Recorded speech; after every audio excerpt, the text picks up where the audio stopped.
In a world where strength is often misunderstood, the courage to stand up for oneself can be far greater than any punch thrown in a ring or any title earned in a stadium. This story follows that kind of courage, quiet, determined, and burning inside a young girl who refuses to be defined by fear. It is a story about resilience, about the unexpected storms life throws at us, and about the unmistakable bond between a father and his daughter.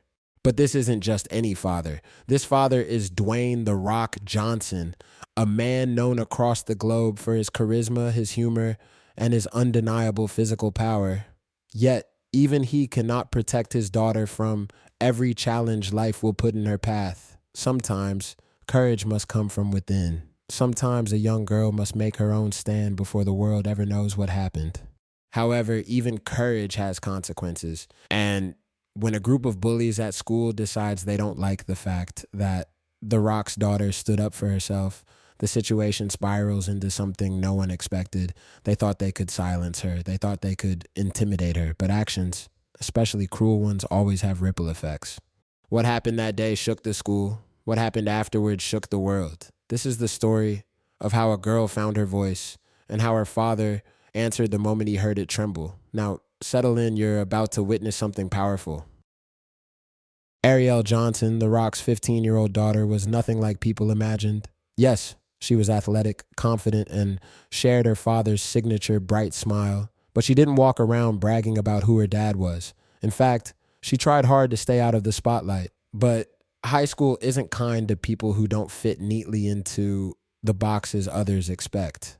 Ariel noticed early on that three students, Brenna, Tasha, and Morgan, seemed to have a problem with her. They whispered when she walked by, rolled their eyes at her in class, and bumped her shoulder a little harder than necessary in the hallways. At first, she ignored it. She didn't want trouble. She didn't want to be The Rock's daughter who got into fights. But everything changed during gym class on a Wednesday afternoon. Coach Ramirez had split them into groups for basketball drills. Ariel's team happened to include the three girls. Whenever Ariel touched the ball, they refused to pass it. When she tried to position herself correctly, they shoved her or boxed her out far too aggressively. Finally, during a water break, Brenna murmured loudly enough for everyone to hear, "Just because your dad is famous doesn't mean you're better than anyone." Ariel calmly replied, "I never said I was. Can you just stop?" Her calmness angered them more. The bell eventually rang, but something had shifted. The bullies weren't done. The next day, things escalated during lunch. Ariel sat alone at a table near the windows, reviewing her notes for an upcoming exam. She liked the quiet, but it didn't last long. The three girls approached, their expressions sharp. "Look at her," Morgan sneered, "acting like she's above everyone." Ariel closed her notebook. "What do you want?" Tasha leaned closer. "We want you to stop acting like some perfect princess. Everyone knows you think you're better because he's your father." Again, Ariel kept her voice steady. "I don't think that, but I'm not going to let you talk to me like this." This moment of standing up was what triggered everything. The girls exchanged glances. Surprised, she finally pushed back. Brenna's eyes narrowed. "Oh, so you think you're tough now?" Ariel didn't respond. She just stood up and walked away. That was the mistake, she would later realize. Walking away from bullies who didn't want peace but dominance. After school, Ariel took her usual shortcut behind the gym to reach the parking lot. She didn't expect to be followed, but she was. Before she reached the gate, the three girls stepped out from behind the storage shed, blocking her path. "Going somewhere?" Brenna asked. Ariel's stomach tightened. "I don't want trouble." "But you already made it," Tasha said, crossing her arms. "You embarrassed us at lunch." Ariel shook her head. "I just stood up for myself." Morgan stepped forward. "And now we're going to teach you not to." Ariel didn't see the first shove coming. She stumbled backward. She caught herself, but the second shove came harder. She tried to push past them, but Brenna grabbed her backpack and yanked her down. The fall wasn't dramatic, but it hurt. She scraped her elbow against the concrete and pain shot up her arm. "Stop," Ariel cried, but the girls weren't listening. They circled her like a pack. It wasn't a brutal beating, nothing cinematic, but it was scary, humiliating, overwhelming. They shoved her, pulled her hair, kicked at her legs just enough to bruise, not enough to break. "Let's see if she still talks back," one hissed. "Or if Daddy comes running," another mocked. Eventually they stopped. not because of guilt, but because they heard footsteps in the distance. With panicked glances, they fled, leaving Ariel shaken on the ground. For nearly a minute, she didn't move. She just breathed, trying to steady herself. Tears threatened to fall, but she forced them back.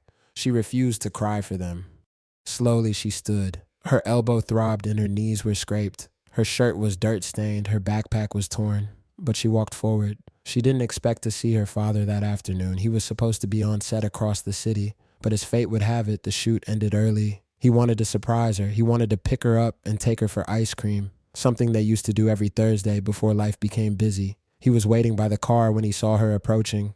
At first, he smiled, but the smile faded instantly. His eyes widened. He stepped forward. "Ari," he called, voice low, tense. "Baby girl, what happened?" She froze. She didn't want to say. She didn't want to make things worse. But when he reached her, when he gently touched the scrape on her arm, when his expression changed into something she'd rarely seen, a mixture of heartbreak and furious concern, she couldn't hold it in anymore.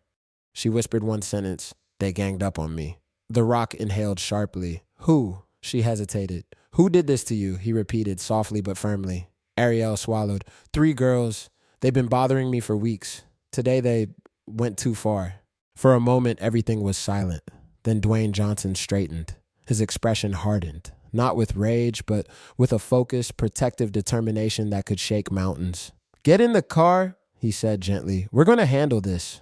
Not with violence, not with anger, but with something far more powerful: accountability. And the moment he walked into that school, the world would soon learn exactly how a father reacts when his daughter is hurt. The school's administrative building was quiet when Dwayne Johnson walked through the front doors with Ariel beside him. Students had already gone home, and only a few teachers remained in their classrooms grading papers, but even in the silence, something powerful moved through the hallways with him, an unspoken intensity, the kind that makes people glance up instinctively when someone important passes by. Ariel stayed close, still shaken, but comforted by her father's presence. He didn't shout, he didn't storm, he didn't break anything or slam doors. That wasn't his way. When the people he loved were hurt, he didn't explode, he focused. And right now, his focus was razor sharp. They approached the principal's office. Through the window, Principal Henderson was sorting through files. When he looked up and saw the Rock standing outside, his jaw dropped slightly. Dwayne knocked gently. "Got a moment?" he asked, voice steady. The principal immediately opened the door. "Mr. Johnson, of course, please come in." They sat down. Ariel hesitated, then took a seat beside her father. Dwayne spoke first. "I need to report something serious that happened after school." Principal Henderson frowned in concern. "What's wrong?" Dwayne nodded toward Ariel. "My daughter was attacked by 3 students behind the gym." The principal's face paled. "Attacked?"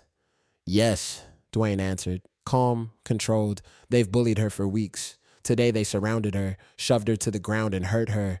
Ariel lifted her elbow slightly. The scrape had already begun to swell. Principal Henderson's expression shifted from shock to disbelief to anger, not at them, but at the situation. "Ariel, why didn't you tell the teacher?" I didn't want to make it worse," she whispered. Dwayne looked at her with gentle understanding. He knew what it was like to endure silently, to carry burdens alone out of fear of making them heavier. The principal stood. "This is unacceptable. Do you know who the students were?" Ariel nodded. "Brenna, Tasha, and Morgan." The names were familiar, too familiar. The principal exhaled slowly. "I've had issues with them before, but nothing like this." "Then we need to make sure this doesn't happen again," Dwayne said. "Not just for Ariel, for any student who feels trapped." The principal nodded. "I'll call their parents immediately. We'll meet tomorrow morning before class, all of us. This won't be brushed aside."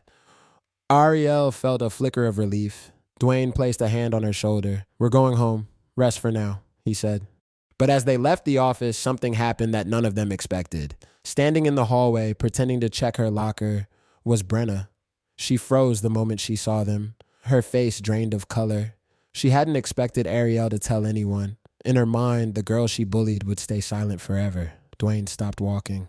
Not to intimidate her, not to confront her, but to look at her, really look at her. Brenna squirmed under the weight of his silent gaze. She wasn't looking at a celebrity. She wasn't looking at the strongest man she'd seen only through movies. She was looking at a father, one whose daughter she had hurt. A father with fire in his eyes, but full control in his actions. Let's go, Dwayne murmured to Ariel, and they continued walking. Brenna stood frozen long after they were gone. That night, Ariel tried to sleep, but memories of the attack replayed in her mind. She tossed and turned until a soft knock sounded on her bedroom door. "Can I come in?" Dwayne asked. She nodded. He sat on the edge of her bed. "You know, when I was your age, I got bullied too." Ariel turned, surprised. "You?" "Yes," he said with a gentle smile.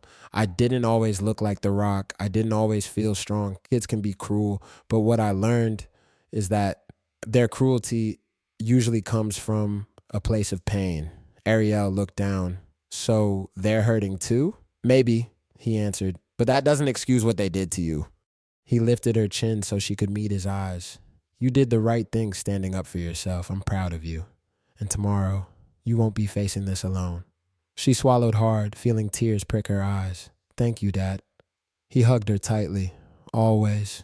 The next morning, the meeting room was tense. Brenna sat beside her mother, arms crossed. Tasha sat with her father, who looked embarrassed. Morgan sat alone.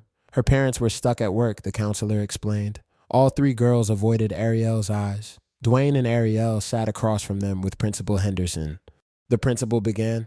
"We're here because yesterday after school, a serious incident occurred. Ariel was attacked and intimidated by the three of you." Brenna opened her mouth. "We didn't attack her." Dwayne lifted a hand slightly, not threatening, just asking for silence. "Let the principal finish."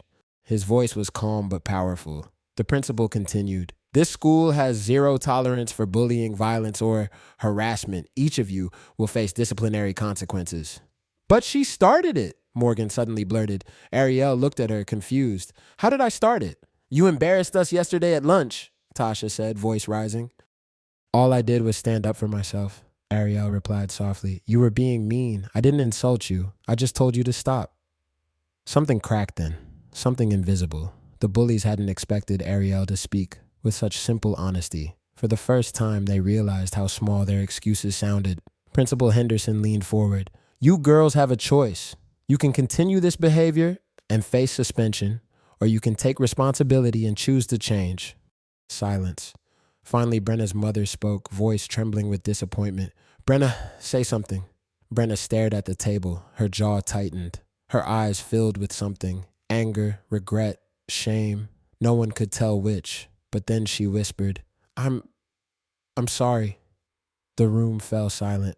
Tasha and Morgan exchanged glances. Slowly, reluctantly, they muttered apologies too.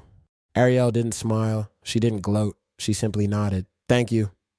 Dwayne watched her with pride. His daughter, strong in ways muscle could never measure. The principal concluded the meeting with assigned consequences, mandatory counseling sessions, community service hours at the school, and a strict behavioral contract.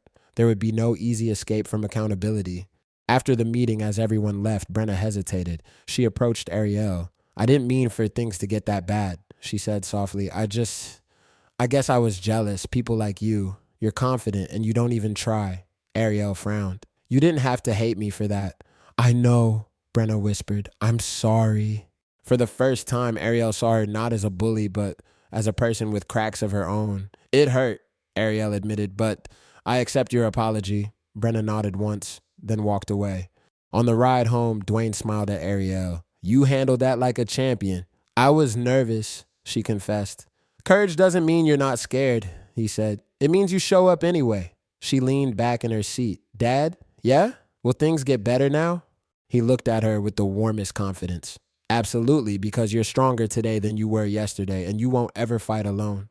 Ariel smiled for the first time since the attack, and somewhere deep inside her, a new strength settled, quiet but powerful, the kind no bully could ever touch. Don't forget to like the video and subscribe for more amazing stories.